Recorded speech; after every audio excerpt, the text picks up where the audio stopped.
Hi, busy bees. I sure do miss seeing you in class. And so I thought that since we can't get together in class, what I could do is show you a video of a science experiment that you can do at home involving rainbows. So make sure that you ask mom and dad that it's still okay that you use the things that in a minute I'll tell you that you need to do the experiment. But your brothers and sisters might enjoy doing it with you too, and you can show them how we do science experiments in the Busy Bee class. So what we're gonna do is I'm gonna show you how you can make a rainbow inside. So usually when we see a rainbow, we see it outside. And that usually happens when the sun comes out while it's still raining, or right after it stops raining and the sun comes out. So what happens is all the little raindrops that are in the sky and the moisture that's in the air act like prisms. And what a prism is I don't have one here at home to show you. I have them in the classroom. But a prism is usually a pyramid, which is a bunch of little triangle shapes. So a pyramid, and it's in a pyramid shape, and it's usually made of glass. And what happens is the light that we see that's just around us all the time goes through that prism, and the prism splits it up into the parts that make up the light. And those parts happen to be the different colors that you see in a rainbow.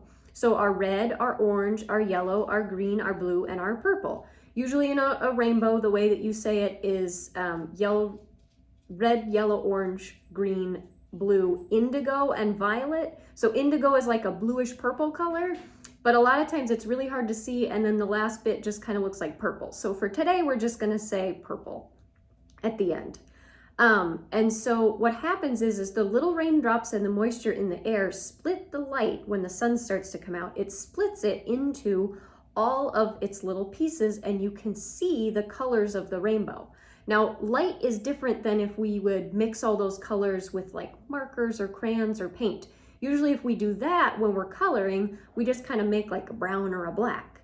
So light is different than when we color with things, and it acts differently and separates into its different parts. So today, what we're gonna do is you'll need a flashlight. So this is my little flashlight. You'll need your markers. So I have my red and orange, yellow, green, blue, and purple. You'll need some white paper. And then the last thing you'll need is I have an old CD, and you can already even see how light can reflect off of this and make a rainbow. Now, you can use, if moms or dads have old CDs or DVDs, anything like that, this will work just like a prism would.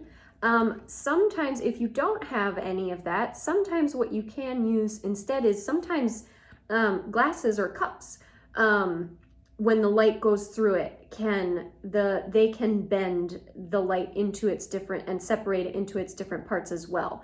I'm going to use this today, and it is really neat that you can already see all the different colors of the rainbow right here, because just the light from the little light, it is cloudy right now while I'm videoing this for you, but there's still, since it's daytime, there's still a little light coming in, and so it's bouncing and it's hitting this CD and bouncing back, and it's separating into its different colors, and we can see the whole rainbow.